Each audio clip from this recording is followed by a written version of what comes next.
Hello everybody, welcome back to Nukeshot Media, coming to you live from Circuit de Saint Croix. It is I, once again, Nukeshot Zokeo, in the booth here today, alongside a good colleague of mine. No, not Mika, the orange juice is back once again. But Mika is back as well. Mika, say hi.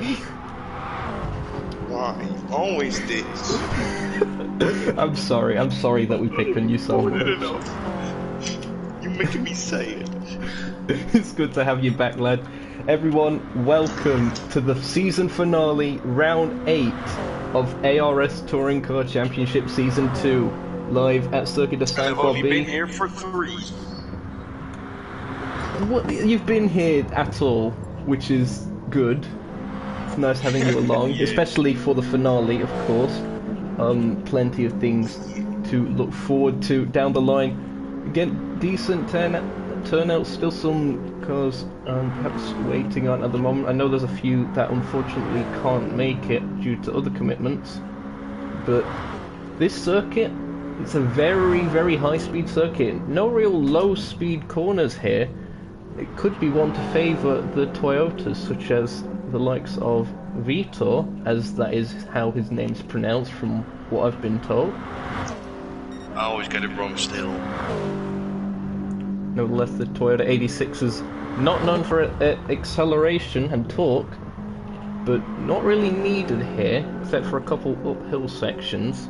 Could be ones to look out for them, and of course the ARS Racing Blue cars of both Roland Jupiter 7, ART winners in other words, and of course Hagee, who is in the pits at the moment, one of the title contenders, if I'm not mistaken. Yes, he is. I actually looked this up. Joe is on 147 points and Hagee is on 140, but Hagee does have the car advantage here. Yes, indeed. So it's going to be interesting to see how that develops. Just getting some BLP checks through the race direction. Here is Joe. Of course, made the switch to the BMW just before the halfway point of the season. Going to be interesting to see how that does. A car pretty much the polar opposite of the Toyota. Not overly good in terms of straight line speed, but very good in terms of acceleration thanks to its 7-speed gearbox. There's not 1, there's not 2, there's also not 3, not 4, not 5, but 7. I don't like uneven numbers. Oh, are you talking about the actual entries? No, I'm talking about the gearbox. I don't like uneven Oh, numbers. the gearbox again. Fair enough. Yeah, it's an. I'm personally more of a fan of a 6-speed. That's just because that's what I'm used to, I guess. Yeah, in it. Or an 8-speed, 6 or 8, why 7? What cars have an 8-speed gearbox? Just some Mercedes have F1 that. cars. Oh, of course, Formula 1 cars have that, don't they? As Oh! Joe clatters to a hole. He's picked up damage from that. It was a heavy impact with the back of the car. Goes to the pits. I also think a lot of automatic cars run 8 speeds as well. I got in my head that Lexus have an 8-speed automatic option for some of their cars. Yeah, a lot of cars. I think Dodge has one as well. My boss owns a Charger Hellcat, and it has a 6-speed pedal gearbox and I think, or an 8-speed automatic if you want to. Right, cool. I read it somewhere. It was in a car magazine. Somewhere, a lot of cars have an 8-speed still. Yeah, it's interesting to know the technology has moved on. ART Splurge currently watching as they make their way across the bridge that goes over this lake here at the Circuit de Saint Was he there Croix. last week? I'm not 100% sure. I got in my head he was. Yeah, but no, he was there, but he's running a different livery, I think. Yes, he is indeed, because he's got a special splurge decal on the front of that. The Honda NSX could be one to watch out for here. It seems one of the most balanced cars in terms of characteristics. It's quite good in the corners, not too bad in the straights either. Could be one to watch. He wasn't there last week, but I think he was at Brands Hatch. Yes, that might add up. He I'm sure also wasn't someone at will Brands say. Hatch. Oh, well, we'll find out where he's been at some point, I guess. Hello to... Let's call it the return of the splurge. Yes, let's just say that. It's good to have him here, nevertheless. Hello to Thick Quinners fan in chat. Nice having you Oh along. no, we back. Yes, I know. It hasn't actually started yet, even the qualifying, so you're not late. So good to have you along. For whatever reason, I think the stream is a little bit broken in terms of my phone, because it's showing 0 viewers. Yep, there we go. Reset it. It's up to 4. No, I think. No, never mind. Mika thinking, very dangerous. Now watching Roland Jupiter. Of course, Quinners fans all around the world will be looking forward to this one from him. Car 94. I got a feeling he did alright last season at this circuit. I'm not... Again, my memory is probably failing me, but it's definitely a track that suits his car, the Toyota. So he's parked up at the moment in the middle of the S's in the final sector. Mika in chat, Quinners, what you doing? At the moment, it's the Honda of Splurge at the top of the timesheets in practice. Here's the other Toyota of ART Hagi of ARS Racing Blue. Looking quite good as he makes his way through Sector 1. A little bit of netcode. Hopefully that'll clear up, and hopefully that's just on our end. Made sure to keep my phone as far away as possible while still being able to see it from the PlayStation 4. That way we should have less interference from it regarding netcode and the general stream connection. So hopefully that works out quite well for us. Never mind. I couldn't hear you for a second again. Oh, okay. Apologies for that. Maybe stop charging the controller as well. No, it is not charging anymore. Oh no, that's a BMW. Never mind. I've actually prepared slightly this time around. No. Vanquish Sparks making their way across the bridge now in the Mobile One sponsored car. What racing number is that? That is number 31. So he makes his way across. Don't help that they don't change it on the above car graphics. There is a way of doing that with custom number boards, but nevertheless, car 31. Another Honda. Should be quite good. Sparks had a very good debut last time out. Memory serves me right.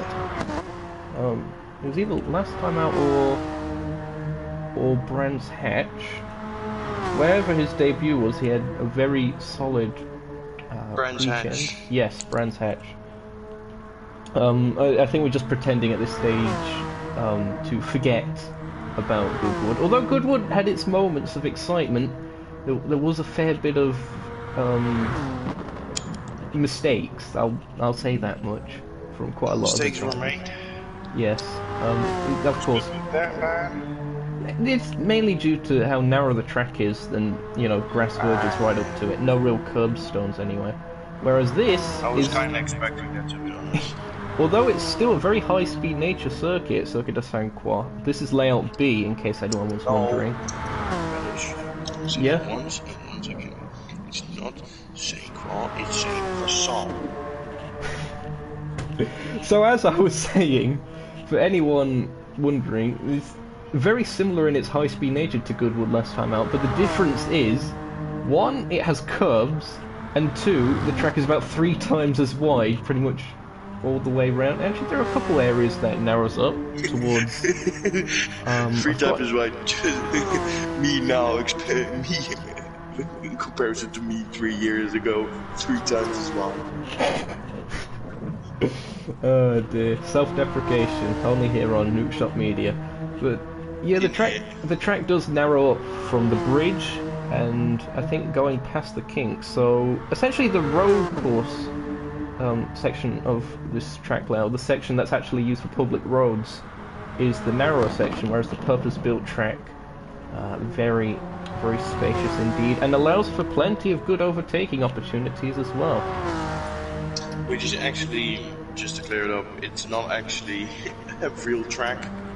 There is that. It is a fake track, but it's been very well done, again, by Polyphony. They do seem to be, at least in my opinion, one of the better developers in terms of fictional tracks for making them seem as if they could potentially exist in the real world. Sorry, one moment, I was texting with my boss. I am your boss, now shut up. Nah, No, it's everyone okay. is gone. Oh dear. Oh, Nelly. Is that everyone, or just... Because Hagee's gone as well, race director. Splurge is back, so it isn't a complete lobby shutdown, which is good to know. Perhaps they're just clearing the cache or something, because they might have seen a little bit of lag. Hagee had a little bit of jitteriness from what I could only assume was an internet connection on someone's end. It wasn't overly bad. Hello to John Wandering in chat, and hello to Mika in chat as well. I'm here. You say my mic's doing a weird thing. Hold on.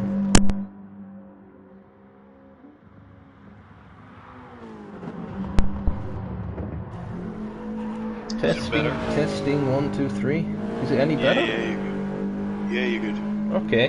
Hopefully it wasn't happening on stream. Reddish, that was 5 minutes ago because I couldn't hear you. Hopefully that's the last of the technical issues. Oh yeah, for it's the PSN loading in thing, so that shouldn't be a problem. Okay. Gwynner's slight tap of the wall as they make their way off the bridge through this very tricky corner here. It's been one of the highlighted points, going onto this very long, flat-out section that's back straight. Very easy to start getting on the power too early and understeering off into the barrier. Oh no! Yes, there we go. There's the audio cue.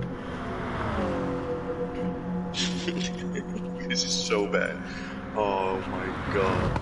Funny stuff, funny stuff. Let's have a check at the race day timetable. Qualifying should be starting at around now o'clock.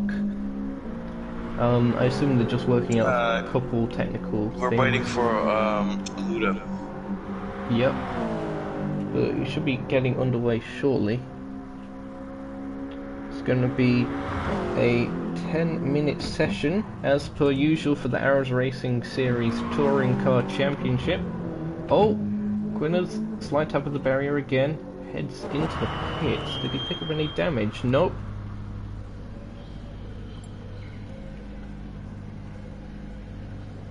Okay, we're having heard from one of the directors of the event, Splurge, having a delay a slight bit to 5 past. I'd assume that's for qualifying then. Is it? We'll have to see. So it might have a bit more waiting until then. I suppose that gives us a bit of time to go for an onboard lap with someone if anyone is out on circuit. Amuda just coming into the pits now. And I believe the Joe 2 guy's the only other driver on circuit. He's quite a way back at the moment.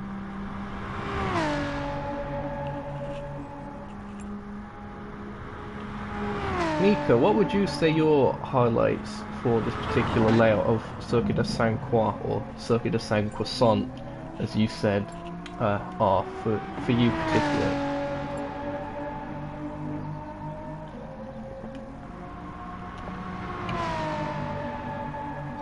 Mika? Mika, has your mic muted?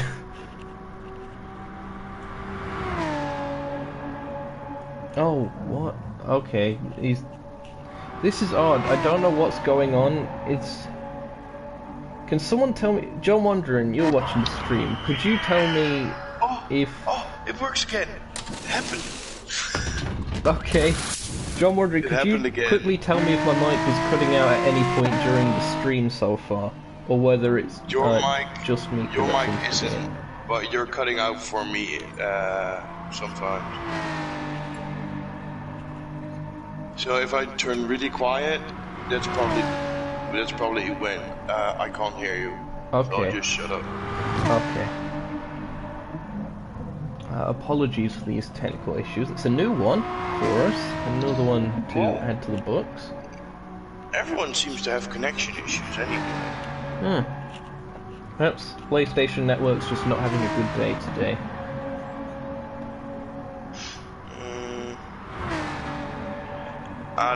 They have, they say, games downloading.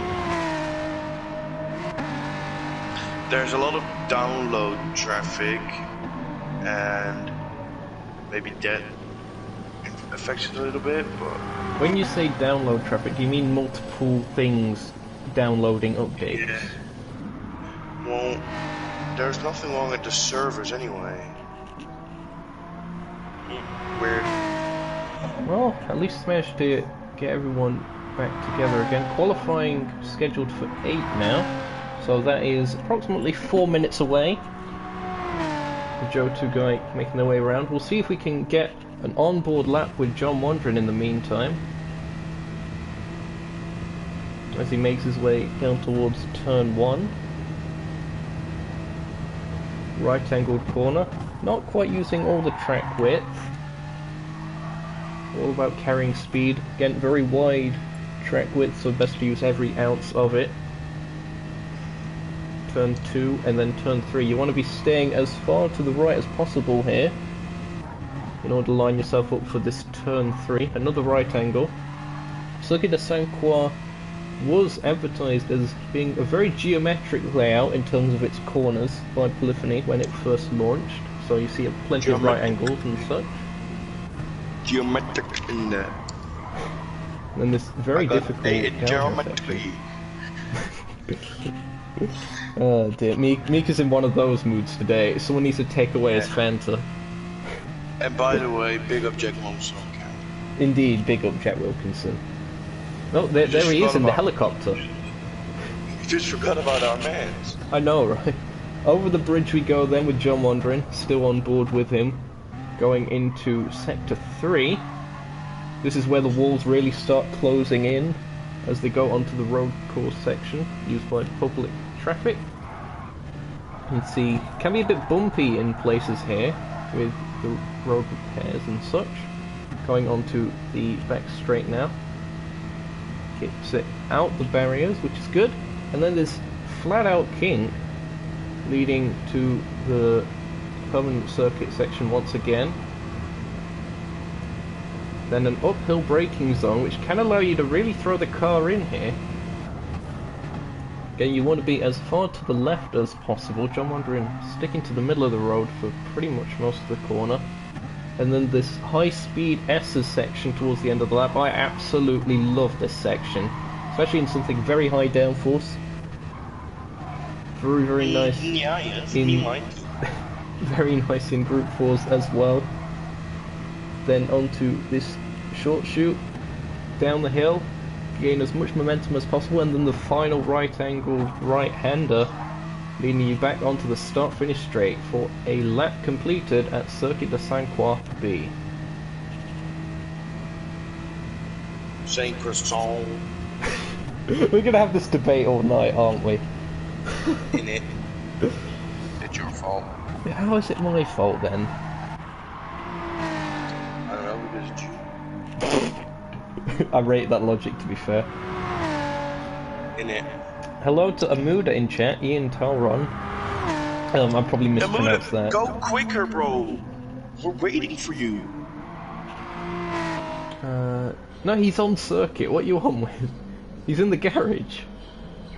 Wait, is he? Yes, he's 9th. That's why he's not showing up on your initial Oh my sheet. god! Absolute melon. I do apologise, Amuda. Sorry. I was texting a girl. Of course. This guy. Currently watching Vitor. Car 23. Isn't it Vitor? No, it's not what. You're doing this deliberately now. I'm being trolled on stream.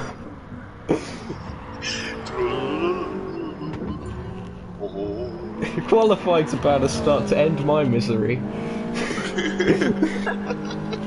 Who says I can't carry it on to qualify? Oh dear. No, serious mode. Here we go then. 10 minutes this session will last, as per usual. Some of the cars will be making their way out shortly onto their outlaps. This is the only different car that's by itself. It's a Honda. Oh no, we have two Hondas, never mind. Yes indeed. I have no brain at the moment. You know what has been a shame about? We haven't really seen, besides at Laguna Seca really, the Scuderia Spinala guys back in the high-end guys. It would have been good to see them back at some point. I'm sure they have their own reasons, but again, would have been nice to see them more throughout the season. But nevertheless, Indeed. we've got a 9-car grid here. It's the Joe 2 guy leading them as they plunge down through Sector 2, going onto the bridge.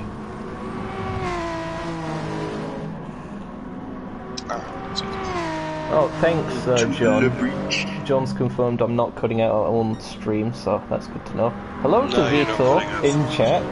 He's already laughing at the fact that you called him Whiter, so that's good. Nice. I apologise for this man, just in general. Can we go rear wing cam? There we go. Okay, wait. No, you can't. Oh, come on. This dash camera. I just imagine, no, hear me out. I just imagine a little, big little Jack Wilkinson on the rear wing sitting there just like with a camera in his hand. Oh yeah, he's just hitchhiking on the bumper of someone. Yeah. Just a little Jack Wilkinson on the fucking car. I'm gonna disconnect my keyboard real quick and plug it back in. I don't know what's going on here. Another Le Corner into the other Le Corner. As he gives Splurge space. Splurge probably gonna be the first to get on his flying lap. As he's followed by Winners and Hagee. Then James Sparks, John Wondering, Vitor, and Amuda. Interesting to note, Joe dropped back. That's probably tactical to get a bit of slipstream around here, given the high-speed nature of the circuit. Because he hasn't dropped back enough to get clean air. He's gonna get it from another BMW.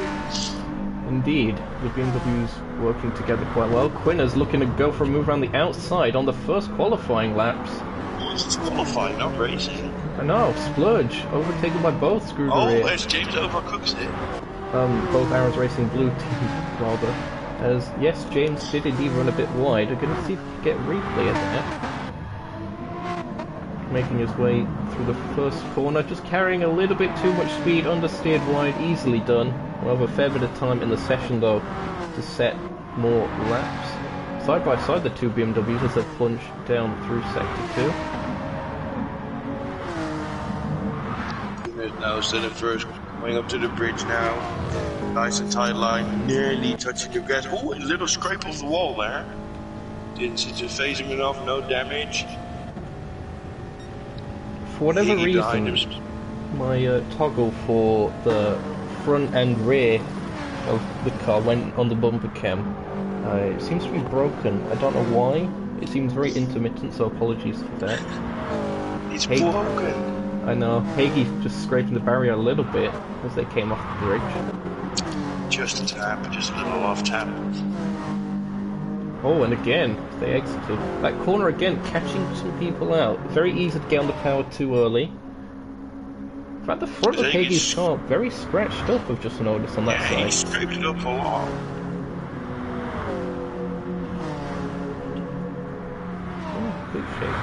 It's aggressive. Hagee running a lot outside, really far on the outside, just touching the grass a little bit, touching the gravel a little bit again. But just he likes to be on the outside really far. I think the crucial thing here is he's still got his teammate's slipstream just about. Remember, the gap for slipstream no longer 1.3 seconds. I've probably said this many a time on stream by now. It's back down to 7/10. Every single time. It's an important point for the viewers, alright, man? First lap's about to be You're set. very boring, aren't you? Sorry. That's why I have you here. Quinners goes fastest. That is a 2:19 for Quinners. Hagee goes second fastest. Sparks third. James fourth. Splurge fifth. As the Joe 2 guy into the pits, he picked up damage on that opening lap. Front aero. I didn't expect it, to be honest. John Wandering comes across the line. He's currently sixth. Vitor crosses the line, moves up to fifth for the Brazilian driver. This Verge making big gains as well now, trying to catch back on his miserable lap of 3 seconds behind on pace. Indeed, he's getting very close to some of the barriers out there.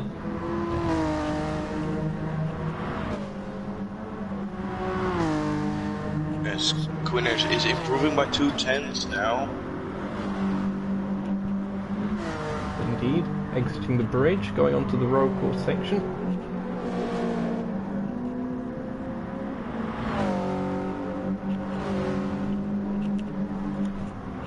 We'll get the telemetry up just to see when he does go fully on power. He's, you know, you can see the understeer, and he's picked up damage from that suspension and front aero.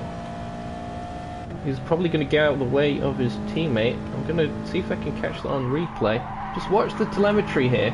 Picks up the power there, then he realises too late that was far too early into the wall. Hagee and Roland just switched places real quick.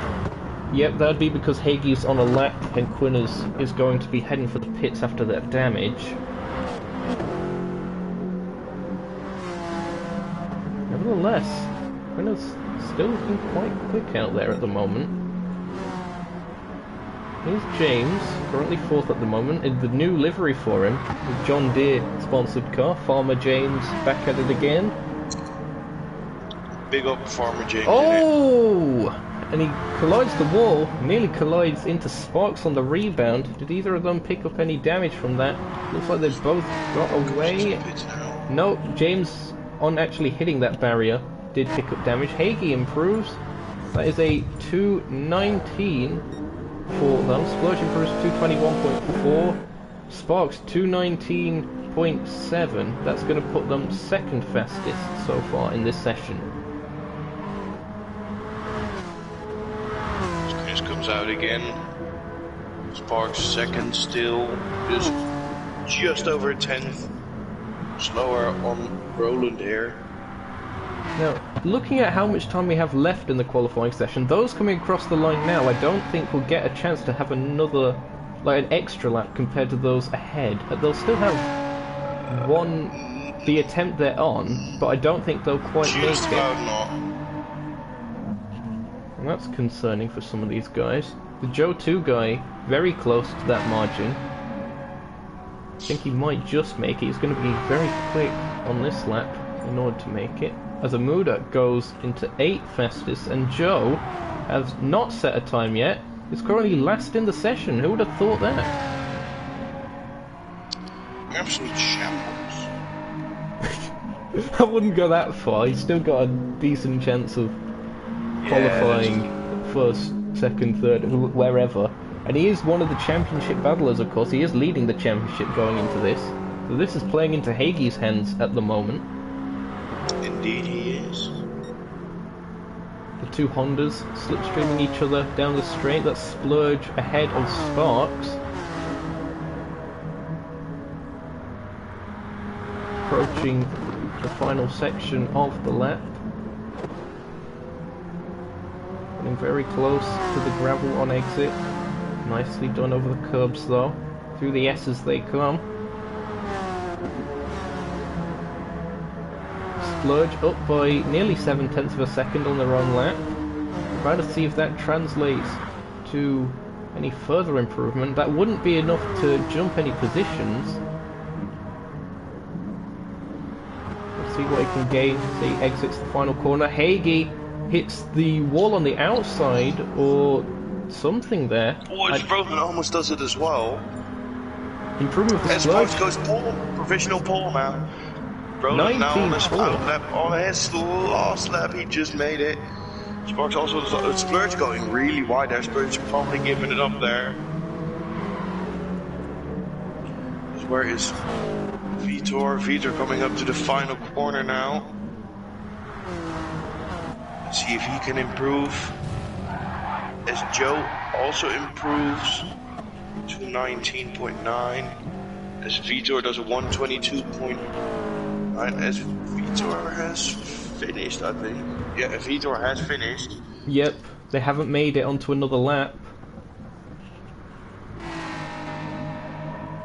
Sparks coming up to the bridge now. Oh, touching a little bit of the grass now, nearly clipping the wall. It's Broden. Broden almost touches the wall there. That was really close. I think Hagee is giving him slipstream. Is he? Yes, indeed he is.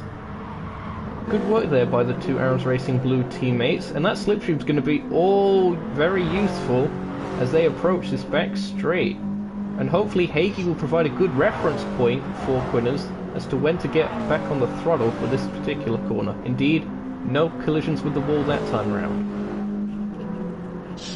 As he now is using the maximum of his slipstream here. He's not improving yet.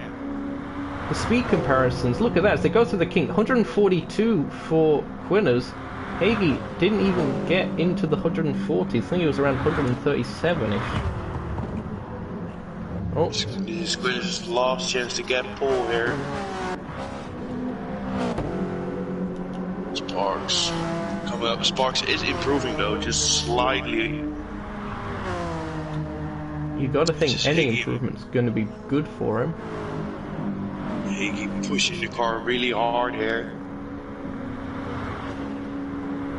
I don't know if Hagee's going to be able to improve because he did drop behind Quinners, so I think he was just acting as slipstream. We'll see as the laps come across. I'm talking about Quinners, I'm sorry.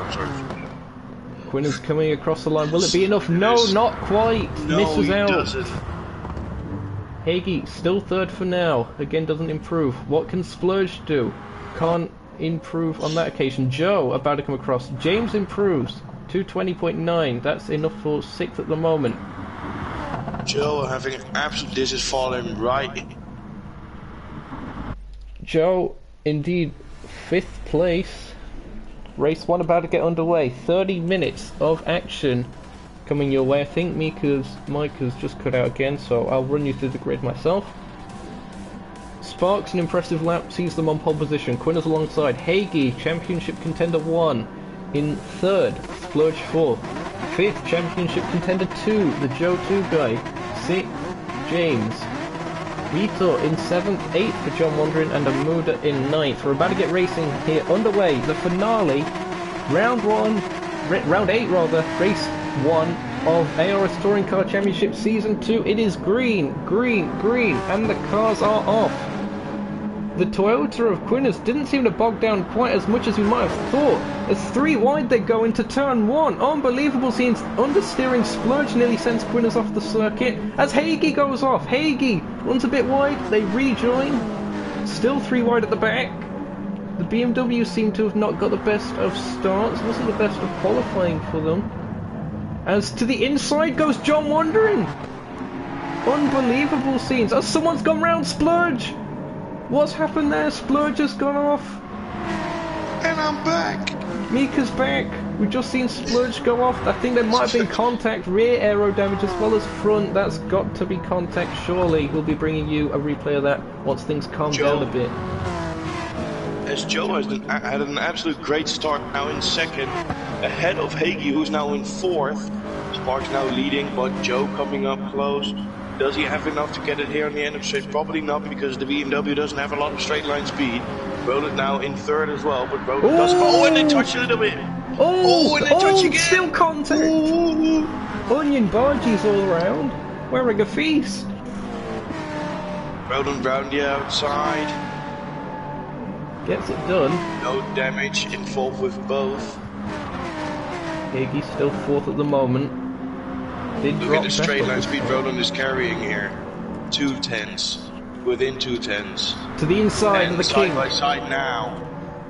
That straight line speed is insane on that 86. And it is Quinners to the lead of the race. The Irishman. Joe now also right up Sparks' gearbox. Hagee falling back a lot. 3 seconds behind Joe now. Probably involved in an accident. Yes, he was involved in an accident. Stupid. Amuda up into 6th. 3. Really sorry. Also has damage. Yeah, Amuda up to 6. It looked like Vitor. someone did a bit of a dive bomb going into turn 3. We're going to see a replay of that shortly. Vitor and John Wonderen are the only ones who are not having damage right now. And 3 front runners, of course. Oh! Amuda, that was very risky on pit entry. He almost hit the pit wall. He nearly cut across Vitor by the looks of it. I think he missed where it was initially. Oh, Sparks on the Sparks and Roland side by side for a second there, but Roland has fallen back now. Joe now on the inside. Can he get it stopped? Great move by Joe there, but Roland comes back for the cutback, but doesn't work out probably. Joe is on the relay break. I really like that. Okay, I'm gonna now see if we can have the time to spot what exactly happened to Mr. Splurge here. I'm gonna go on board. I think one of the GBM cars might have sent it into the back of him. No, actually, it was Hagee. Hagee ran into the back of him. And I'll see if we can catch it again from this angle. Was Hagee pushed? We're gonna see. Coming up. And no, it just seemed he was carrying a bit much higher cornering speed or something. So that's what happened to Splurge, and that pitched him eventually into that spin that sent him off. The lead 3 still battling together at the moment. Will Quinners be able to get another move done going into the kink? Not quite close enough this time. Maybe the braking zone.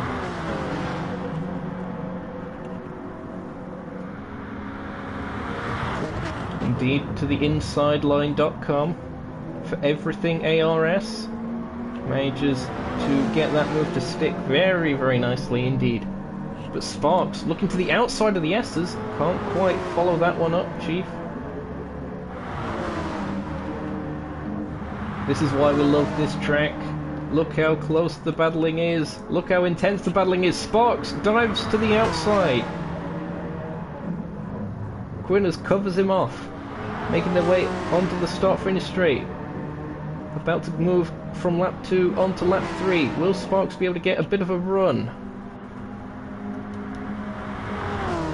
Side by side as they go across the timing line. Sparks to the inside manages to get that to stick very nicely indeed. The Honda is handling an absolute treat for him. Hagee still 4th. James in 5th at this stage without damage. Will he be able to pass Hagee and perhaps catch the group ahead as they continue to scrap? That'll be interesting to take note of. Quinners back up into the lead of this one. That Toyota serving him very, very well indeed. Again, Mika being quiet, probably having those mic connection issues. Again, apologies for that. I'll try my best to keep us occupied. These guys are the ones keeping us occupied. Hey, look how close it was to clipping the wheels on the grass there. And we all know that the wheels on the grass go round and round. Sparks looking to the inside as they go off the bridge. Wisely decides to back out of it. I'm now the party owner. So Mika has left the party. Maybe he's just gone to reset. Yeah, he says he's going to join back in the chat. Okay. Affirmative, loud and clear. Now, role reversal. Sparks having the slipstream on Quinners. And look at that. Very good exit. But I think the Toyota will still edge him out in terms of top speed they make their way towards the King. It's going to be on the brakes that the Honda can get it done. Both of these guys dropping Joe. Joe out of slipstream range, a second back now. Sparks hanging back. Hagee still fourth. And in fact, Vitor has managed to move up to fifth ahead of James. What's happened to James? They didn't pick up damage, so maybe it was just a mistake. They've dropped down a position. The Joe 2 guy again starting to fall back a little bit. The battle for the lead still continuing. Winners still holding off Sparks for now. Unbelievable scenes as they make their way onto the start-finish straight. Shout out to X-Matty G. Looking to the inside again.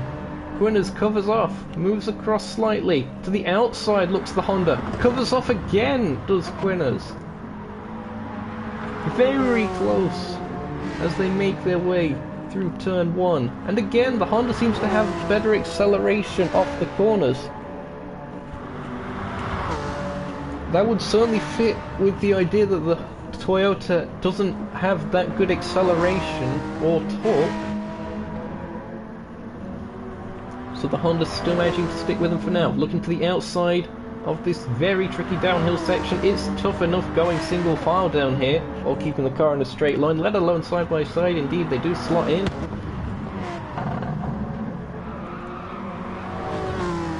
Onto the bridge once again they go. Oh, there's Jack Wilkinson standing now. He's decided to leave the helicopter. Look at that, still side by side. Welcome back, big Quinners fan. Quinners in the lead of the race, you'll be glad to know, closely followed by Vanquish Sparks and TSR Joe 2 guy in third place. Vitor in third, as this battle's been continuing to rage on between the two Toyotas. When did this pass happen? It was coming off the bridge, looking to the inside. Remember, Hagee's car is damaged from early contact. Bit of a lock-up it seemed from Hagee as well, and down the inside Vitor went. Well done to them, but it will be a slipstream war.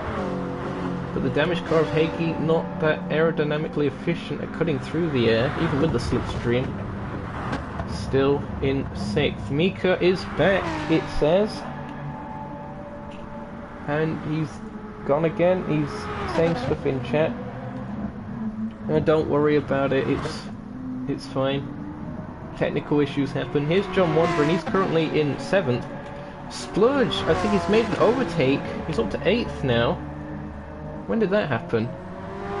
Also, these two were dueling as they were on the straight. Amuda and Splurge. So Amuda looking to the inside, very late on the brakes. And Splurge manages to hang it around the outside. Nicely done, lad. Quinners still at the head of the pack. Hagee into the pits, no doubt to repair that damage that he had. Gonna try and get as good a result as he can, perhaps just charge his way up the order from here. 13 laps total, we're on lap 5.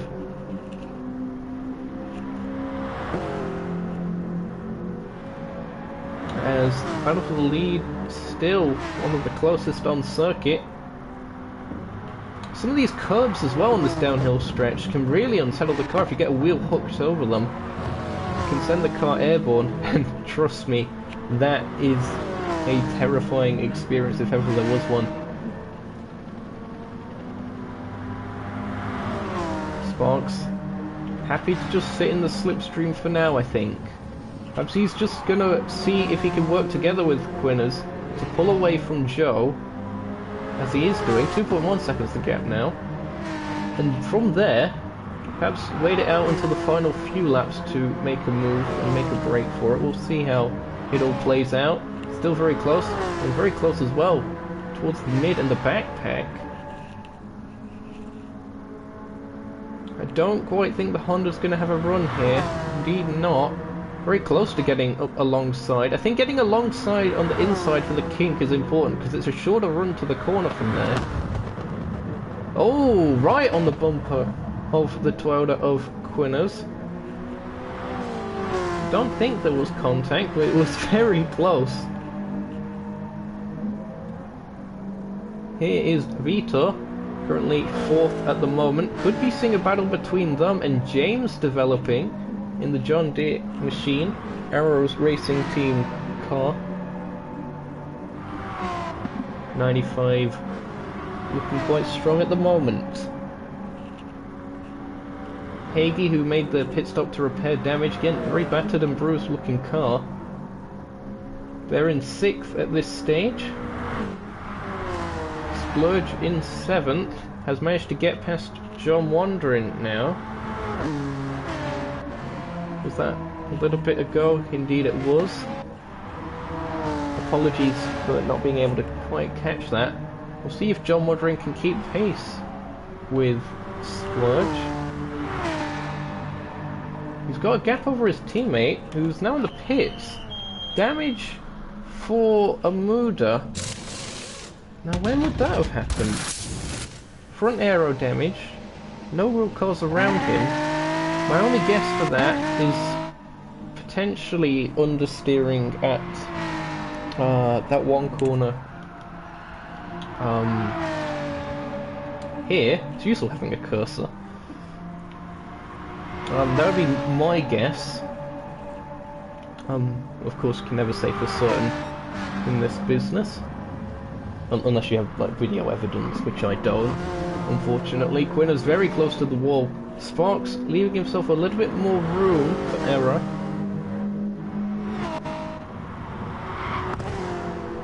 Going into that corner. Going to be a battle to see who can maintain the speed going onto the straight. Going on board. Can I face forwards, please? Okay, wait, hold on. Okay, I think we've got that camera sorted now. I can switch between the two, that's good. Looking to the inside, just putting himself in the mirrors again. Putting the pressure on. The longer this goes on for, the more pressure that will build. And look, the contrasting lines, looking for that wider entry. Made the apex the second part, carrying the speed. Very nicely done.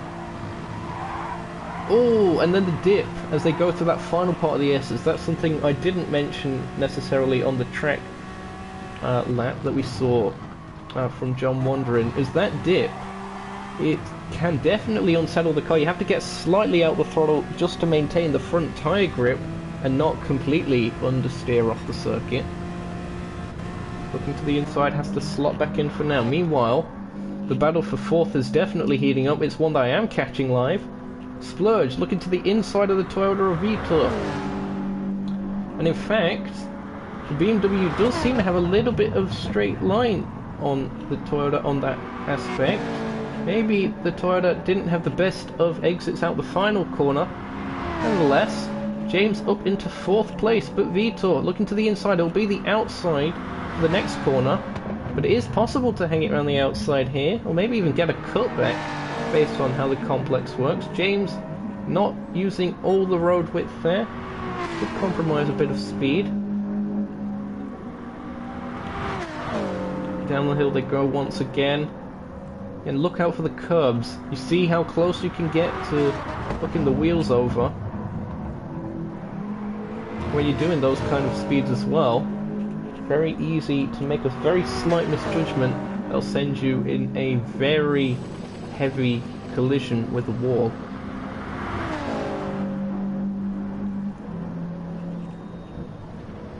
Hagee in 6th at the moment, quietly going about his business. He's currently 2/10 up on his own best lap.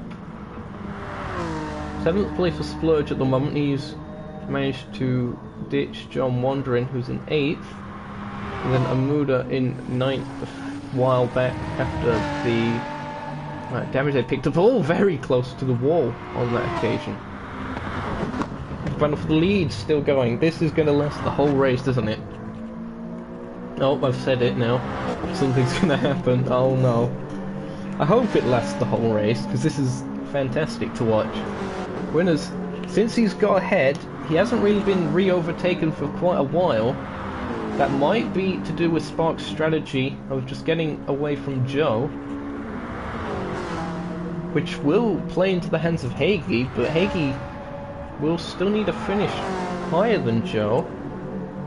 in order to reduce the deficit in points. There is Joe, the bright red car in the background. There he is again, a bit blurred from the camera shot. Winners, oh, that's definitely all four wheels over the white line, and Sparks manages to go through. I think he may have had to get out of the throttle there in order to not incur a penalty. So Sparks does indeed move up a position. Let's have a look at the data here. Here it was, all four wheels over. You did get out the throttle mid-corner.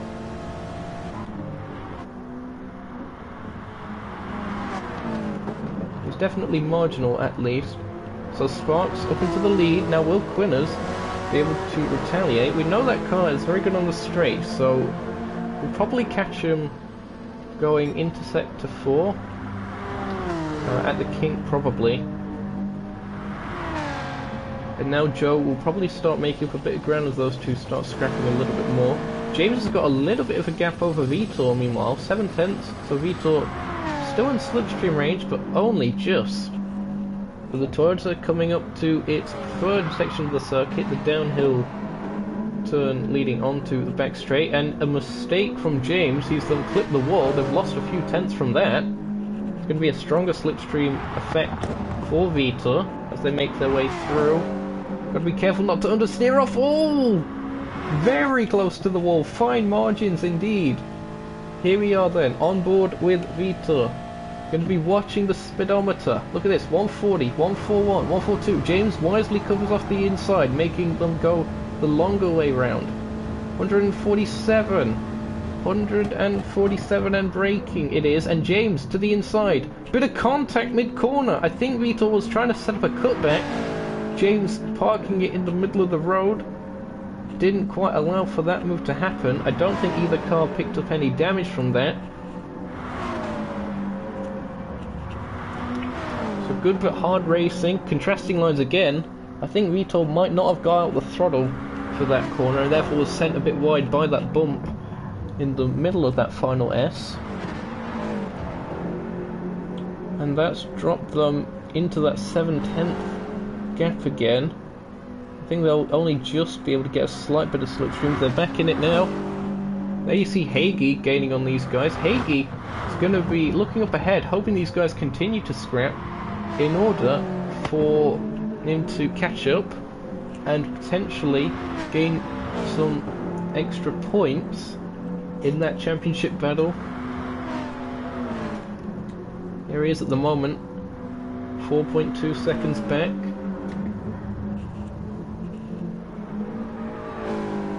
Splurge meanwhile seems to be potentially gaining on him.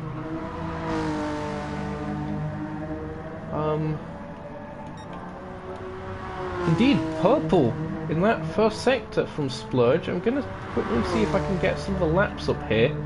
So 2 minute 20.4 last time around for Splurge, 2:21.0 for Hagee. So that gives you a rough idea as to the kind of laps. So Splurge in the clean air seeming to do a bit. Wait, hold on a second. That wasn't.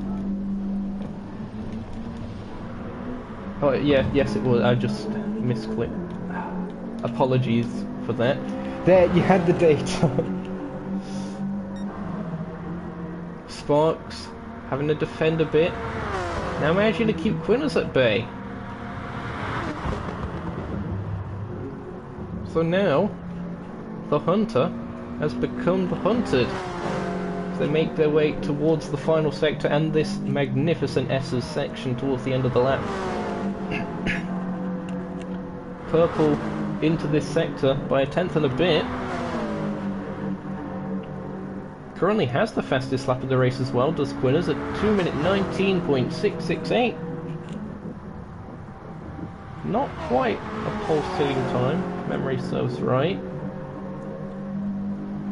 I think that was a 2 minute 19.4-ish. I'm probably misremembering that, but that's the number that comes into my head. Sparks actually sets the new fastest lap of the race from the lead, so without slipstream. That's a very impressive time. 2 minute 19.503, very close to their qualifying pace.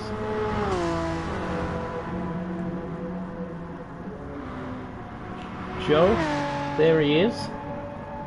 Car 27, still pretty much by himself at this stage, but still doing enough. There is enough, I believe. Well, there is a second race after this one, which holds the same amount of points, so it's far from over. But Joe was the points leader going into this, so definitely still doing himself a favour. James and Vitor plunged their way down the hill. 95. Nicely done. Nice on exit as well. Not too unstable. Stock setups. I have to remind both you and myself of that fact. It's scratched up on the front.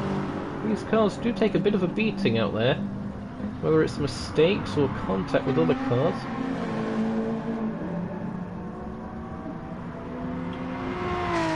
As I think Amuda may have been into the pits another time, because they've dropped a minute behind their teammate here, and they've picked up damage again.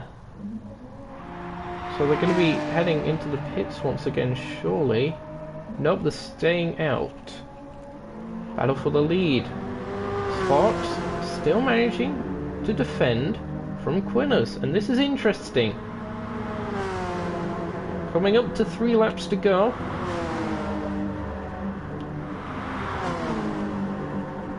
Maybe Quinners is holding himself back for now, although it certainly doesn't look like it. All over the back of him, like a rash. Exiting that final corner, trying to get a run. Here we are on board with Quinners. Look at that, in the slipstream, the kind of speeds the Toyota has. Does he back out of it? Yes. He could have easily gone to the inside there, but we have visual confirmation that he has backed out of it, so therefore he is just biding his time. Perhaps waiting until the final lap because he thinks he can get it done on that straight at the kink, and then by then Sparks wouldn't really have an answer. Maybe that's what Quinners is thinking here, and if so, that's a very good strategy plan, at least in my head.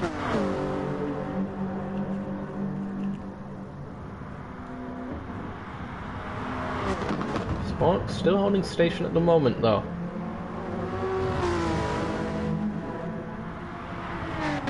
Joe's still third at the moment. James has managed to get a gap to Vitor, and in fact Hagee has just gone past Vitor. So what happened there? We're about to find out. So here it was. Hagee. Oh, there was a bit of contact. So that sent them off at turn 3. They didn't have the best of runs, so that allowed Hagee to go through. Hold on. Let's see this again from a different angle. Ah, so as they were closing up on the brakes, they went to the outside in order not to collide with James, but they put 2 wheels on the grass in doing so. And on the left you should see the car of ART Hagee. There he is, car 96, making his way past. And now the 2 Toyotas have a bit of a drag race down the back straight here at Circuit de Saint Croix. Oh, very jittery movements, pulling out the slipstream. Looking to the inside, goes to the outside instead. Well covered off by Hagee. Oh, and nearly a collision. As Hagee drops it slightly into the gravel, stays ahead for now.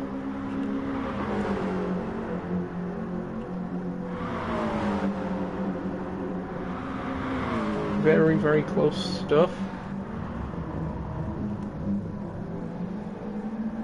Here it is again, just slightly managing to hold on to it. Well done, Hagee.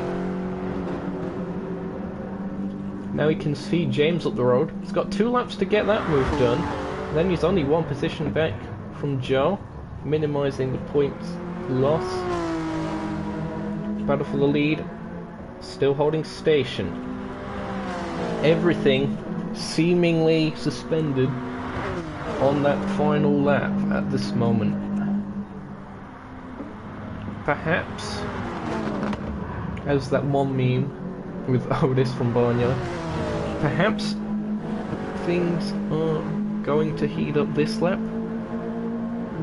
Maybe Quinners, after holding off Sparks for a while, will think now is the chance to get it done. Could all just hinge on a slight mistake from either of them. It's an absolute pressure cooker out there. It's that intense.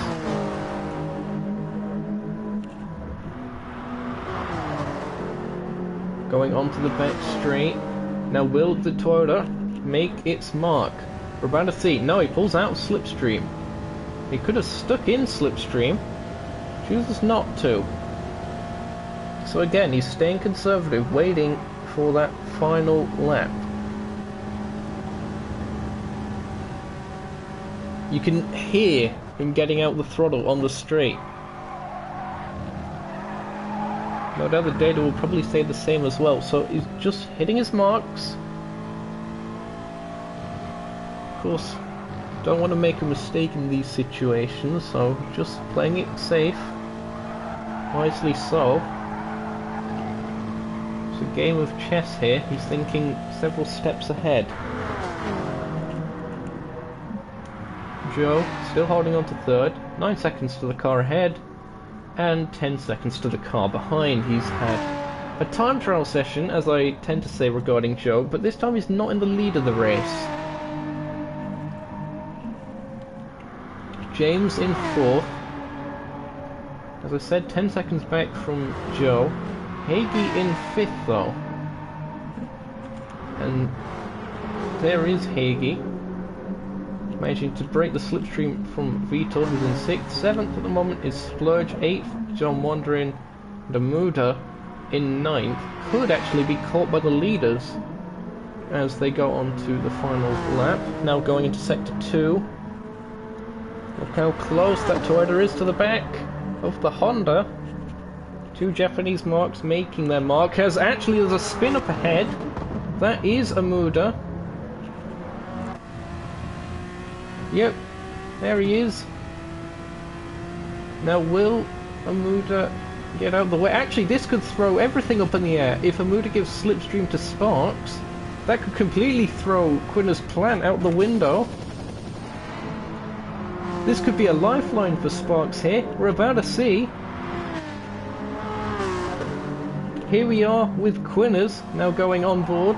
Look how close to the outside wall Sparks gets for entry. And I think he is going to get slipstream here. Indeed! But Amuda pulls out. And he brakes as well, and that is indeed allowing the Toyota to get that advantage. To the inside of the kink they go.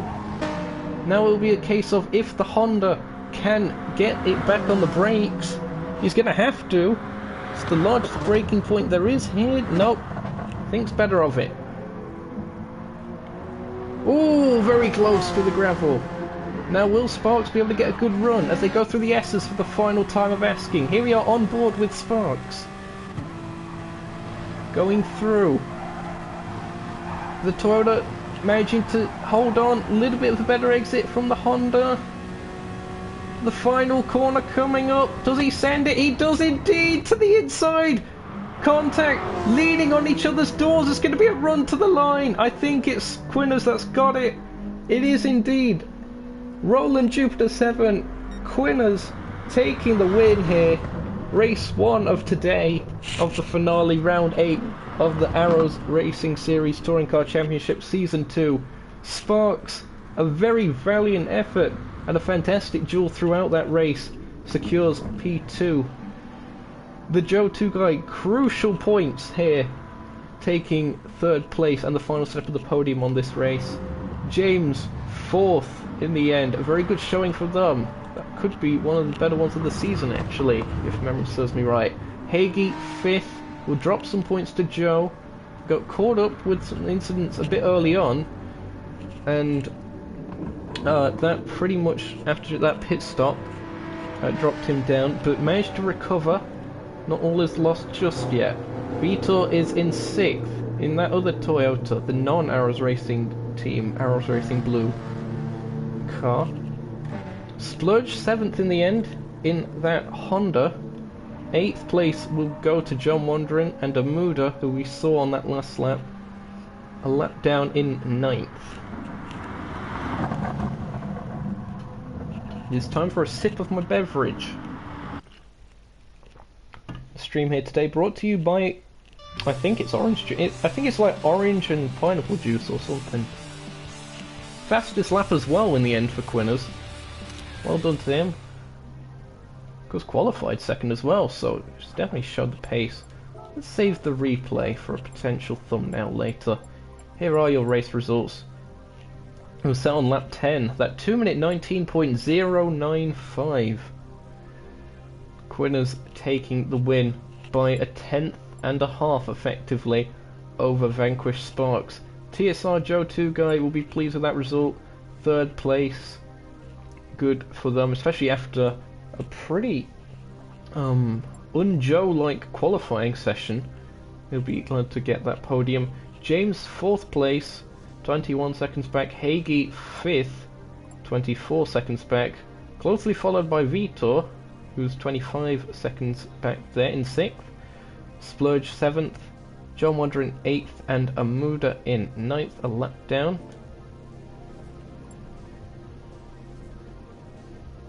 As James apologising to Vitor, so that would indeed imply that there was a little bit of onion barges going into turn 3. Turn 3 seems to be quite a hot spot for these sort of things then. It's just here. With how wide the circuit is, anything that goes off into turn 1 tends to carry in towards turn 3 before things start settling down through this downhill section and then going onto the bridge.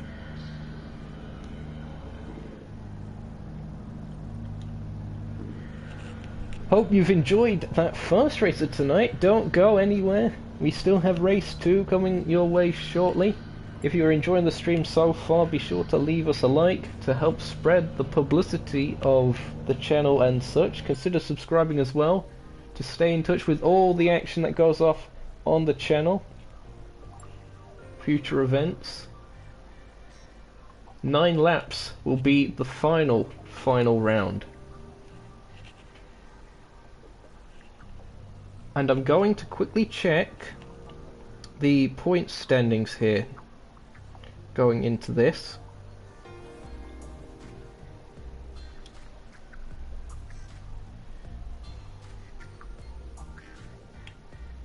So I believe with that result, although possibly it was confirmed before, ARS Racing Blue have indeed taken the team's championship. That may have been a little bit before, but that is definitely confirmed now. The Joe 2 guy will move up to 157 points. So it's 157 plays 146 here. 157 for Joe, 146 for Hagee. I'm going to write that down somewhere with my professionalism here.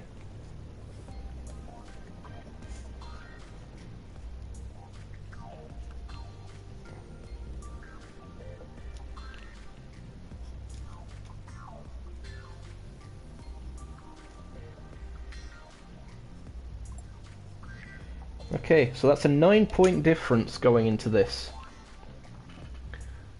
We're going to definitely have to keep that up.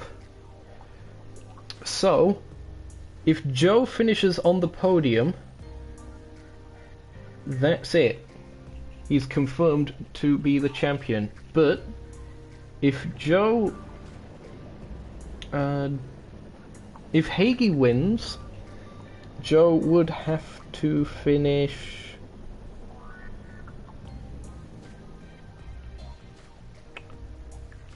5th to tie and 4th to win. So the odds definitely in Joe's favour.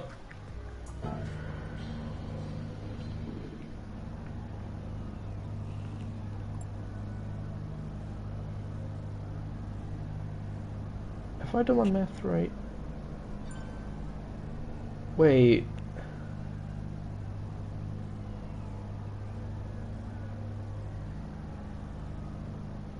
Hold on. So Joe on. Apologies for this. I'm not the best at math. 157 is 15 points for first. So Joe. If Hagee wins. You lot are going to be mocking me on stream for this, aren't you? I just know.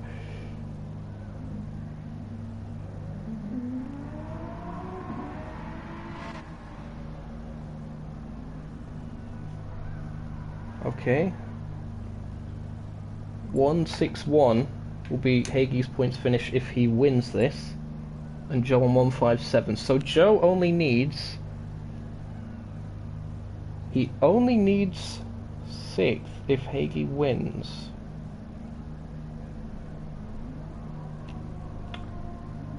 I believe that's accurate.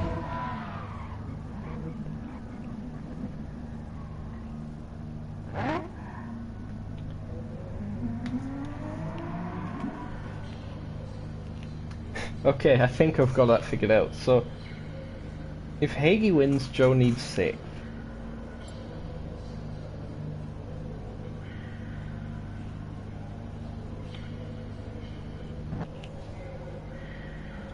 So, race 2 will be getting underway in around 4 minutes' time. Splurge going onto the circuit. There he is. Oh, bit of contact there, nearly. Bit of ghosting involved between the two Hondas. Sparks on circuit as well.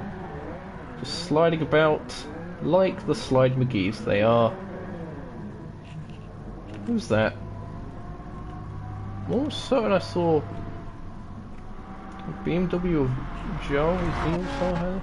Yep, there he is. Nope, that's definitely a corner cut. Sparks is going backwards round the circuit.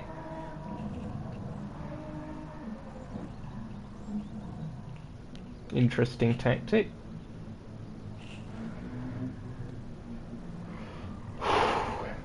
I hope you're having a nice evening wherever you are watching us here today at Nukeshot Media.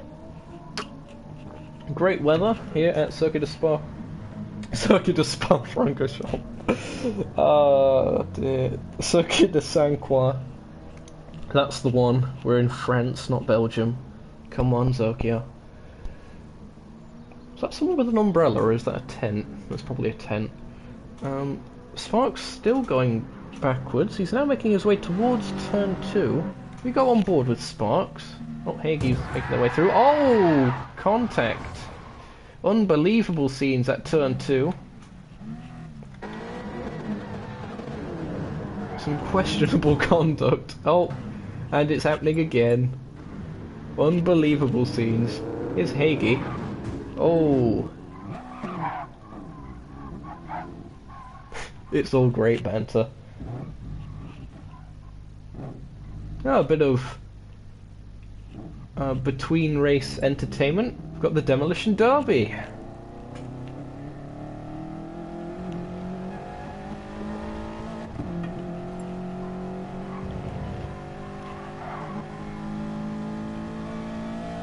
Sparks is still trying to find his way around the circuit backwards. Hagee's still hunting him down. Lifting off. Oh, this is great to watch.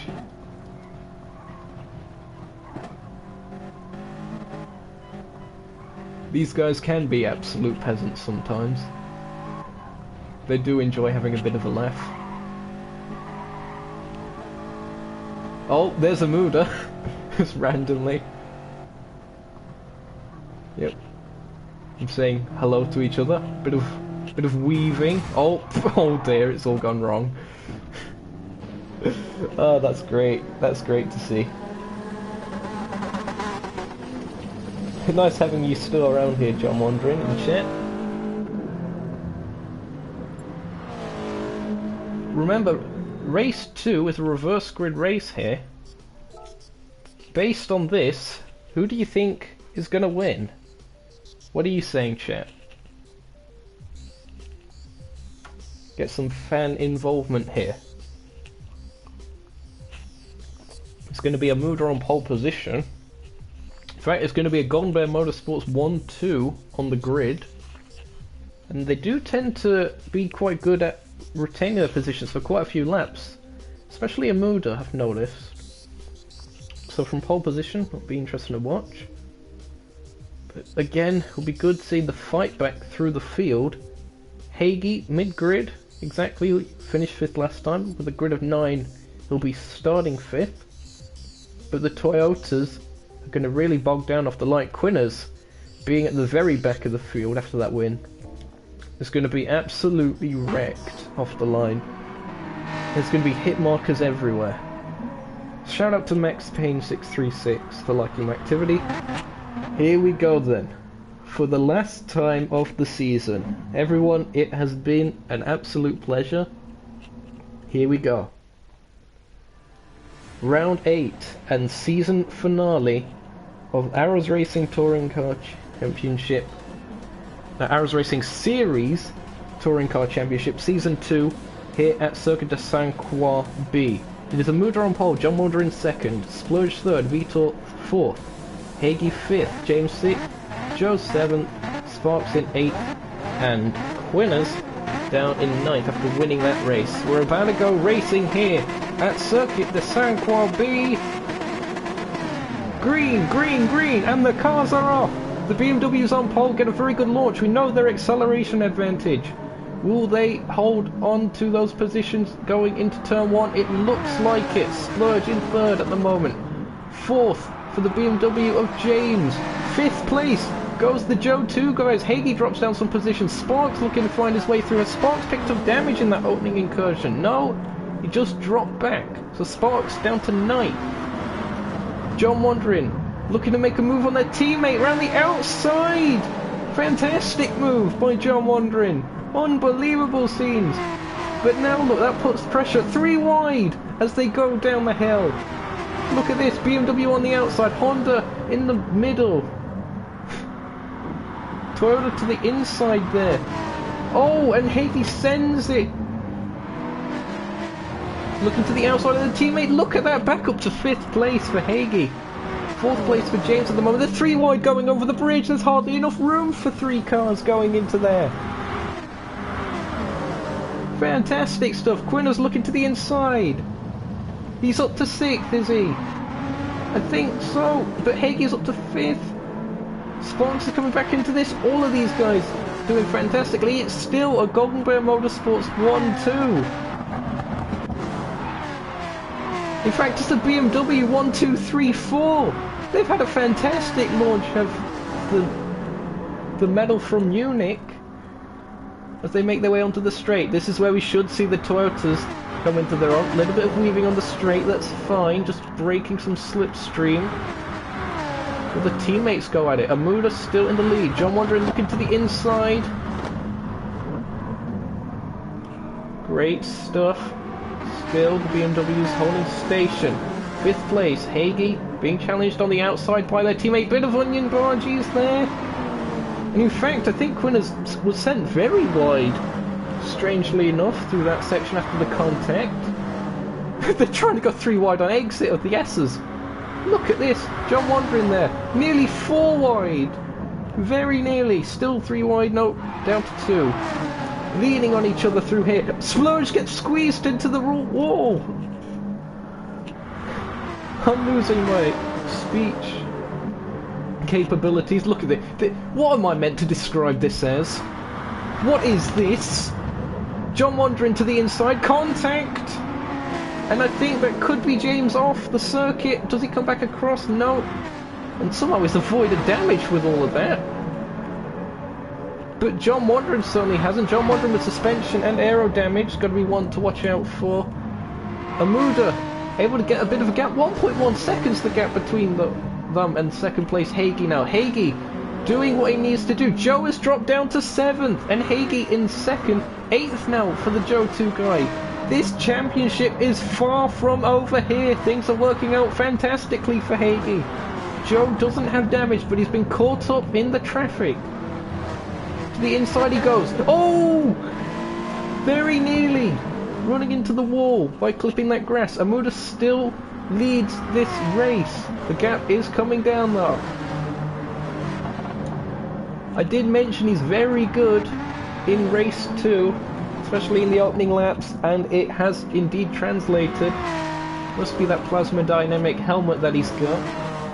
And crucially, the Toyota of Hagi has just managed to get into that 7/10 slipstream window. But he's clipped the wall!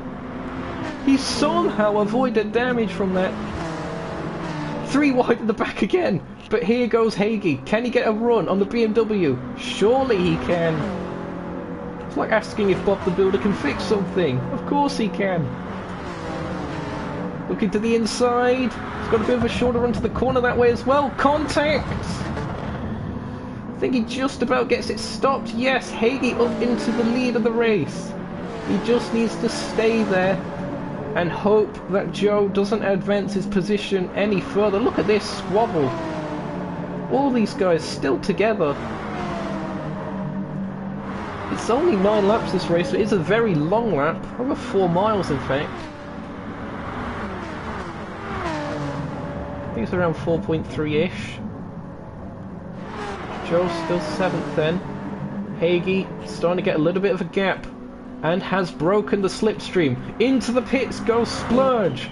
What's happened to Splurge? Splurge had rear aero damage, so he was ran into the back of by someone. John wandering in the pits. Did he have front aero damage? Yep.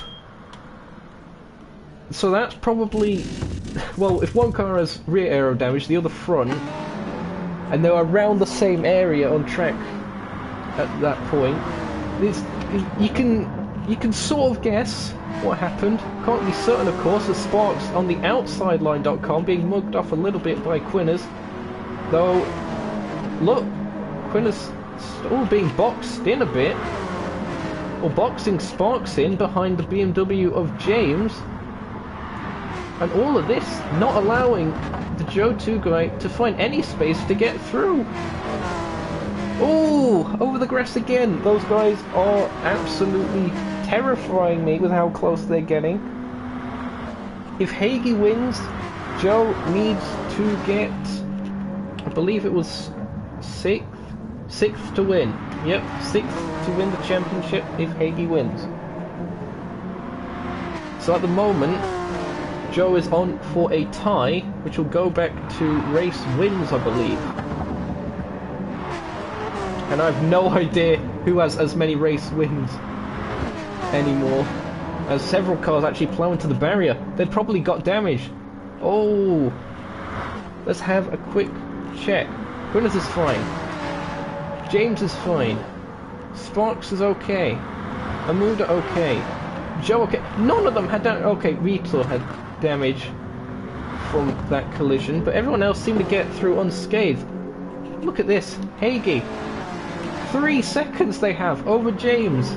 James, of course, another driver for the Arrows Racing team. Quinn is in 2nd now. These guys are going to be doing their absolute best to hold up the rest of the pack to allow Hagi to take this win. But Joe is now up to 5th. But the scrap is far from over.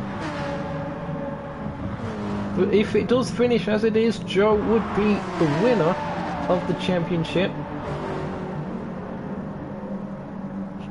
Unbelievable scenes as they make their way towards turn 1.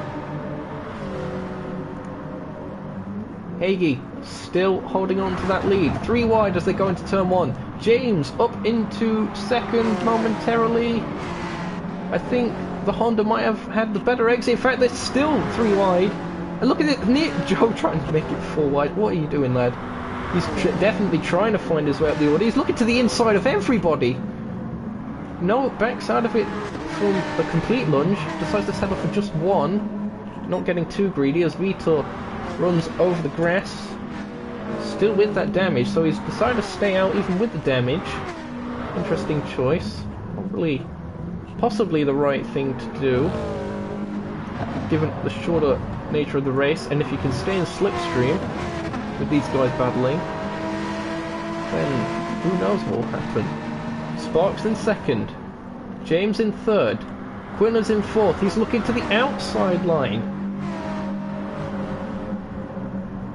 Oh, slight clip of the barrier. as they went into the braking zone, nudging each other around the corner. Joe in 5th at this point, all over the back of the Toyota of Quinners.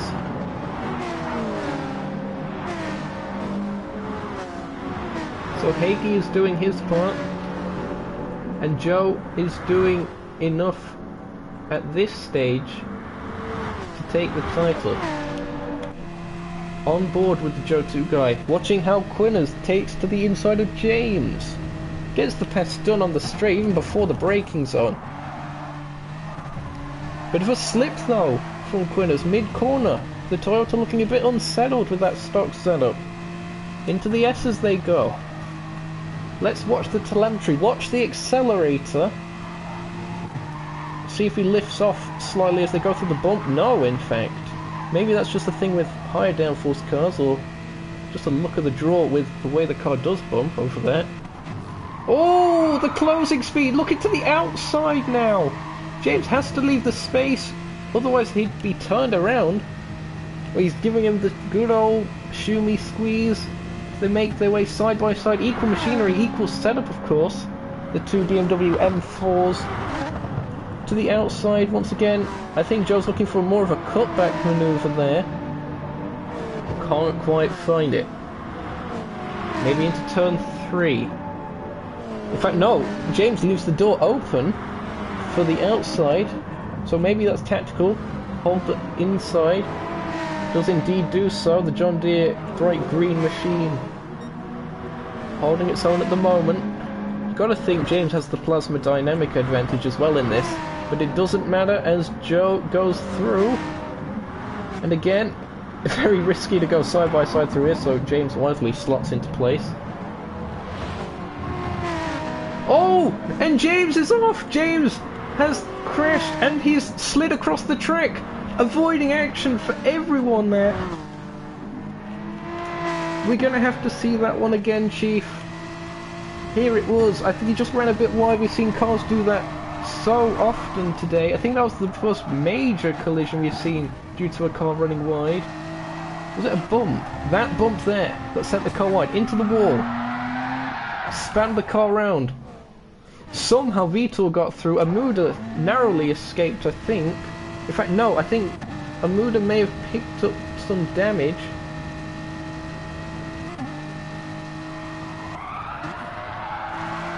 I'm gonna quickly see. I think they hit that barrier as they were trying to avoid. Yep, oh. It's a case of holding your brakes in that situation, I guess. Amuda just clipping the gravel. It's extremely unfortunate for them. So James has dropped down to 8th place.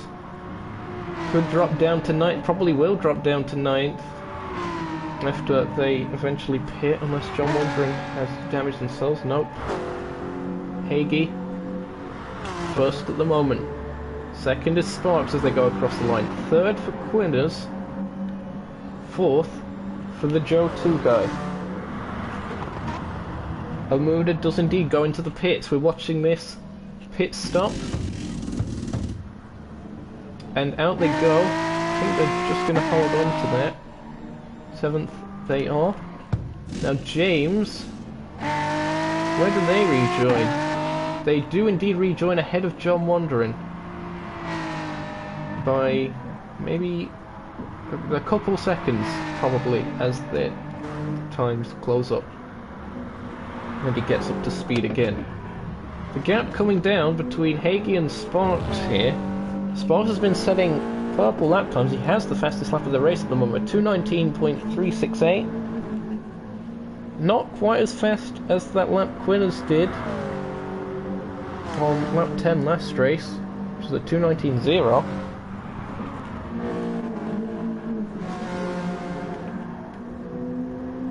He's got to be careful here. There's still a few laps to go, and he doesn't really want a Honda breathing down his neck, so he can't really play this too safe.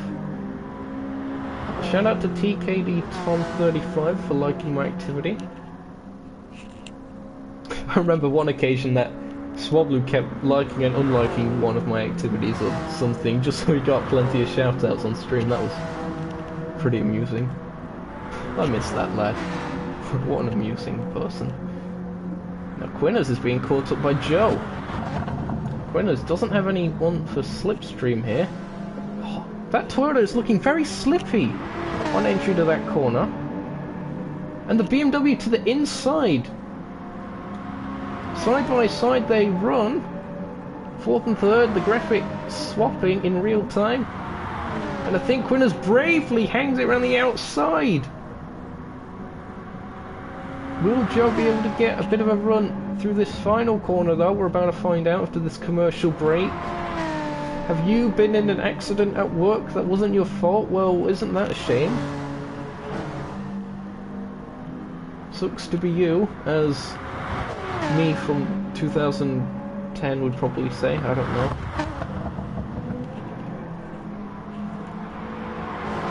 These two still extremely close together on circuit. Gonna go on board, can I? Look at that! Not quite bump drafting, but as close as you can get without it. To the inside, looking to the outside. Well held once again by Quinners. Here we are with Sparks. He's currently in second place. You can see the gap coming down between them and Hagee.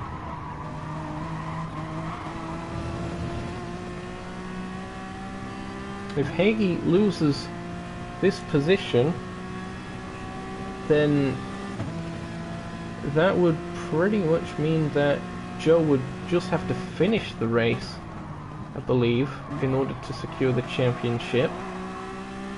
Again, me and Meth though, not the best combination.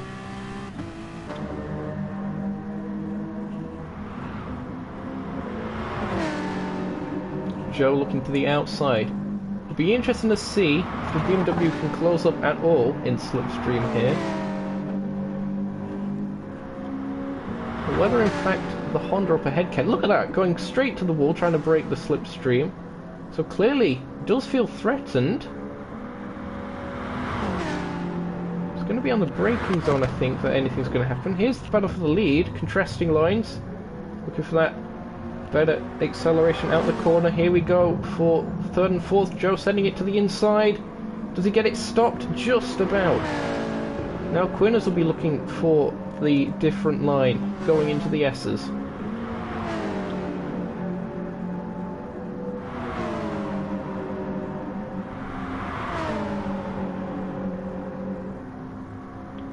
Oh!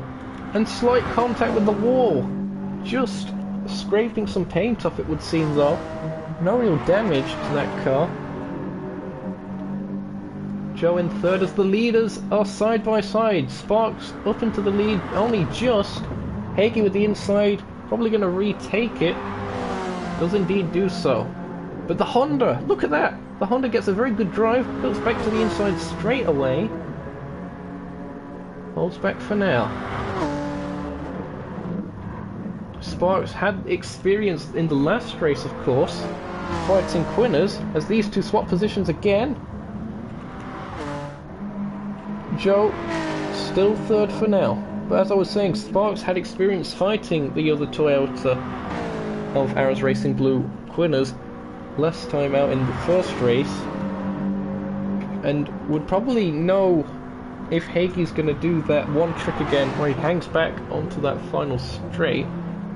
Or that straight in the middle of the lap.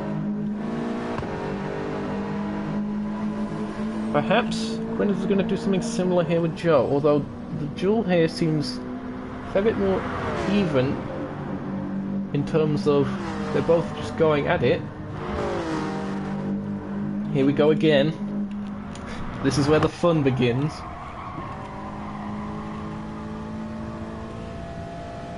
Now, Sparks. Avoiding slipstream. This is an interesting call, Foster's. Okay. Maybe Sparks thinks they can do a bit of a slingshot on the final lap. Or maybe they're just pressuring Hagee into a mistake. Looking to the inside. Oh! Very, very tense stuff.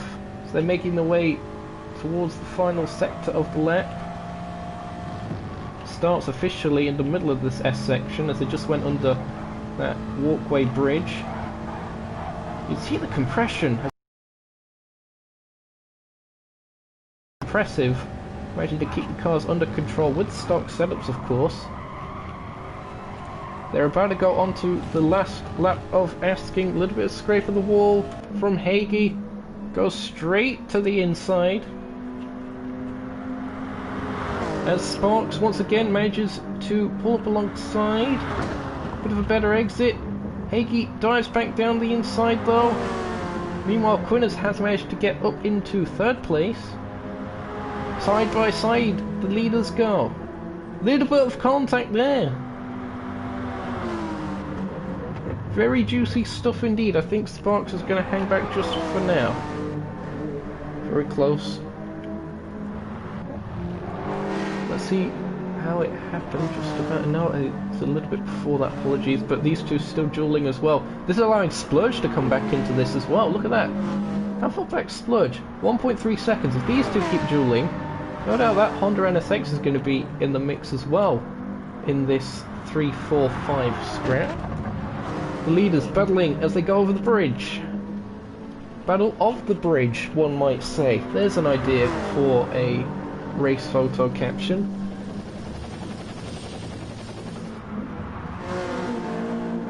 Hagee backs off for now.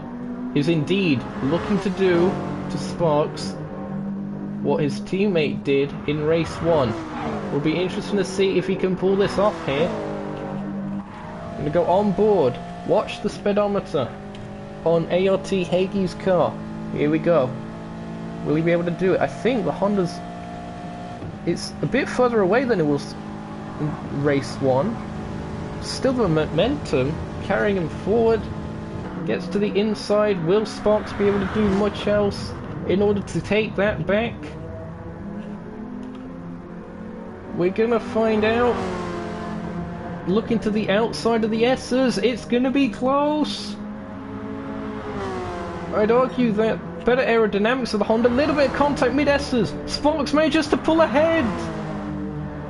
It's gonna be close. The Toyota all over the grass on exit, flash the lights. Who's gonna get it? The Toyota looks to the inside. I think the Honda's just about got it, unless the Toyota can find something on the straight. It is indeed going to be Sparks, or is it? No, Hagee takes it. Hagee takes it. Congratulations to Hagee on winning that race. He did all he could. But it is going to be Joe taking 4th place. That is enough for Joe to take the championship. Congratulations to the Joe 2 guy on a fantastic performance all season long. Well deserved for him. Of course, it's Quinners managing to fend him off as the final step of the podium was decided. So Joe 4th in the end. Splurge, I did say he would come back into that. Only a 10th behind Joe at the line. Fantastic stuff for the top 5. Vitor, 6th place in the end for them in one of the Toyotas. James, 7th place for that BMW of ARS Racing Team, the John Deere sponsored car, and the Golden Bear Motorsport machine spinning around. Can John Wondering take it on the line? He could have probably took it on the line if he didn't spin himself. 8th place for Amuda, 9th place for John Wondering. There is your race winner. Fantastic effort throughout the season for Hagee. Just wasn't quite enough in the end. I think after race 1 it was a little bit too much of a tall order. That was absolutely fantastic though. Great dueling once again brought to us at the Circuit de Saint-Croix Layout B. Oh, that's not the one. Here's the one. Fastest lap in the end to vanquish Sparks set on lap 5. Right in the middle of that race. 2 minute 19.368. Hagee takes the win by a 10th of a second.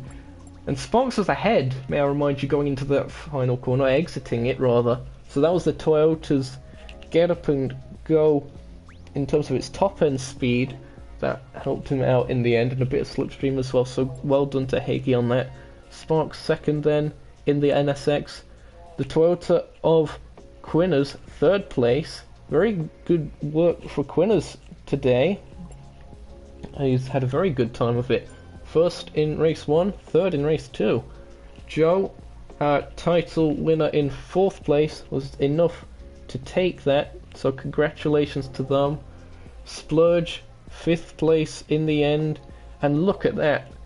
0.2 of a second, if that. I think there's 1.5 tenths of a second between third, fourth, and fifth. In fact, between third and fourth, it was 9 thousandths of a second. Fantastic stuff to see. Vitor, in the end, the Brazilian lad, takes sixth place, 18 seconds back. James, after that mistake down towards the bridge, on the run towards the bridge, that downhill section, having to make that pit stop, manages to take home 7th. Amuda finishes 8th here today at the final race of the season, and John Wandering in 9th, our final finisher. Whew. That was some fantastic dueling.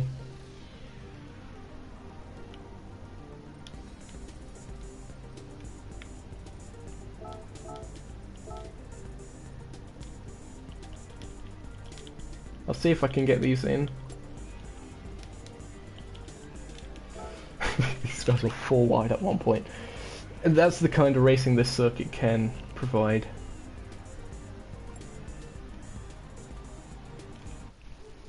I'll see if I can get some of these guys in.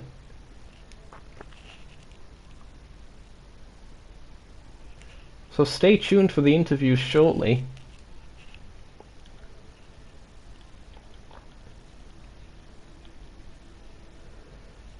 Scrolling, scrolling, scrolling.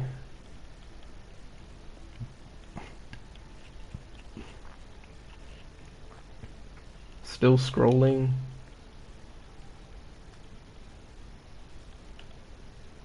Oh, don't tell me. Is Joe appearing offline? I've got to scroll through like 100 names now. Fantastic. Thank you, Joe. That's much appreciated. Right, where is he? There he is.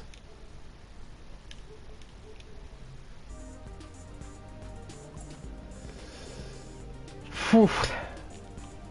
And that's a fair point. Splurge makes is winner of season 1 as well of the ARS Racing series. That was pretty awesome. I haven't had much of my beverage of choice for today, unfortunately. I was too busy speaking. Oh dear. This was fantastic. Again, I may have said it already post-race. Be sure to leave a like on that, surely. Surely people must have liked that. That was incredible. Joining me, joining me in the booth, as you can hear, mid-sentence cutting me off, fantastic. It is not only Season 1 champion, but Season 2 champion now of the ARS Racing Series Touring Car Championships. It is the Joe 2 guy. Congratulations. A big thank.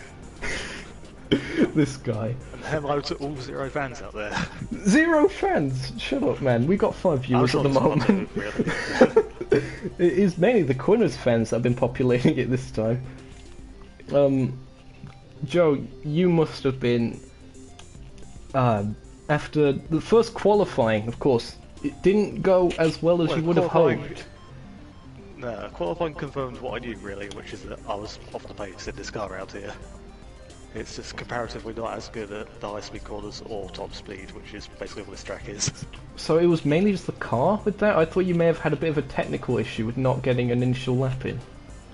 No, the final lap I did was actually really good for me. Like, the fastest I've got in this car at all was what I did in race 1 by myself, which was 20.49 or something. Which is still about a second off other people's, so the pace and all that. Mhm. Well, It's just the consistency made it work. yep, indeed, and that has been pretty much the tale of not only this season but the last season as well. You have been well, ignore such a this season. consistent. We'll pretend that didn't happen. All right, all right. You have been such a consistent driver though throughout the majority of the seven season. rounds. Yes. And it. Yes. All right. We'll get to you in a sec, Quinners. Well done, Joe. Again. Anything you want to say to the many people watching around the world after this fantastic championship that you've had? No idea. I'm sure I'll think of something eventually. All right. We'll see if we can come back to you towards the end then. Okay. Quinners. Of course, you also a champion, teams champion, I believe, with ARS Racing Blue. But especially, I wanted to get you in the booth today. I believe you're the top point scorer of this particular round, round 8, with a first place in race 1 and a third place in race 2. You really seem to go well at this circuit, don't you? Considering last season, I would like to say no, but I mean, the pace out of the car kind of came out of nowhere for me. I mean, I wasn't going to complain, first of all, and I knew for a fact, especially with the back straight, the Toyota, once it's in slip and you put it into 6th gear, it's like DRS, overtaking on an F1 car. But yeah, like, all I can just say is that I felt solid. I had a good race in race 1 with Sparks. We were both fighting for, like, you know, last lap, you can be in the other's one, like, slipstream, you know. And also, I had the battle with Joe, obviously, in race 2, which I will admit my part was a bit argy-bargy in my part, which I would apologize for. But like, yeah, like, winning the teams was pretty good. I mean, almost every series I've raced in, besides World GT, I won the teams with, so I'm kind of happy with that. It's consistent in some way. But like, yeah, just great race, and well done, Joe, for winning the drivers. Yeah, That's the one. Thanks. Got there in the end. Of course, well done, Quinn. It's very eloquent of you. And of course, I did particularly notice in race 1, you did start lifting off in places, holding back with that battle with Sparks, waiting until that last lap for the opportunity down the back straight. It was fantastic to watch that strategy play out. Yeah, no, definitely. I figured when, like, the first 3 laps, Sparks, when we kept fighting, and then I realised he was just sitting in behind me, so I was like, right, he's going to try and overtake me in the back straight with slipstream on the last lap. So I was like, I'll see what way I can play this and see if I can get in behind him, which you don't do that in racing. It's a weird move, but I went with it and managed to get behind him. I just kept there. I didn't want to pass him, and I could probably pass him without the slipstream on the back straight, maybe a little bit, but you know, I don't know how that Toyota works. To be honest, it slides for me, it doesn't turn for Brandon. I just get in the car and drive, to be honest. So yeah, no, it was a good race, and glad Sparks had a good race as well. You know, that's what we want. Just, at the end of the day, just want the training race to look back on. Just glad I could be part of that. Absolutely. It's been a fantastic season for you as well as your teammate, of course. Hagee, in that championship battle right until the end, he seems to have left the lobby at least, so I'm not 100% sure if he's going to be here for an interview, but of course, if he isn't, and of course, be sure to send... Oh, he's here. Yeah, he is well here. then, okay, I didn't see the notification for whatever reason. Well done, me. Hagee, just missing out on that championship, of course. It's a gutting feeling. I assume after race 1 going the way that it did, I assume you must have thought it was a mountain to climb in race 2, but did everything you could. You won, of course, race 2, but Joe just doing enough to take the points. Yeah, I'm pretty gutted, to be honest. I mean, it's it's the closest I've came to winning a drivers' championship in my year of sim racing experience. So, as you can probably tell, I'm a bit gutted, but yeah, it was just a silly mistake from me in race 1, just dropping a wheel on the grass and then ending up with damage. And yeah, at that point I thought it was over. I think it was an 11-point gap coming into race 2, and then I saw that I was leading and Joe dropped down the order, and it was on. But yeah, just some crazy racing that played out that Joe made his way through quite well, and he deserved it in the end. So congratulations to him as well. But yeah, I'm pretty good, but you know, we go again. Very gallant of you there in defeat as well, and of course it's been a fantastic season for you as well, especially considering you mentioned your first year in sim racing, was it? Well, I've been racing for roughly a year and a quarter.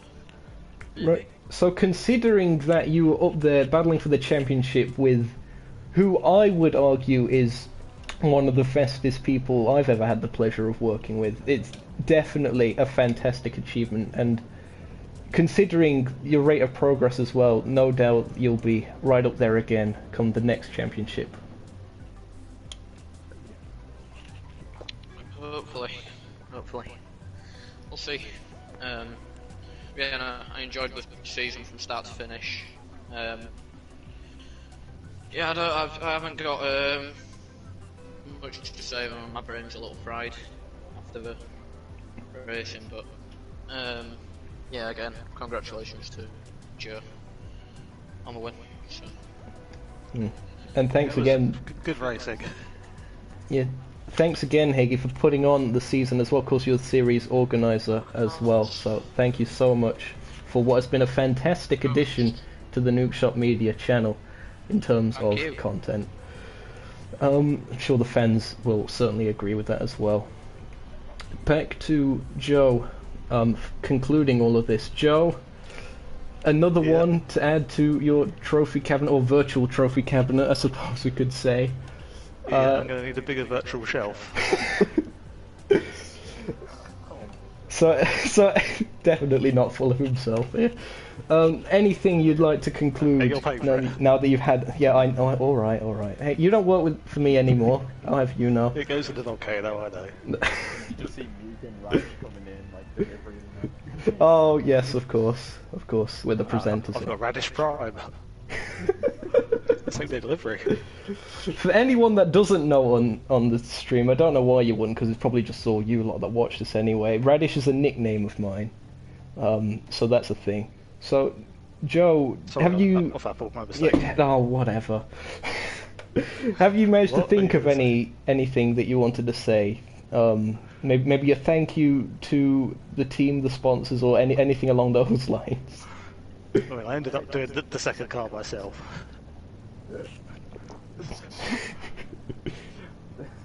Fair enough then. We can conclude by saying, next time you're at the checkout and you hear the beep, think of the fun you could be having on supermarket sweep.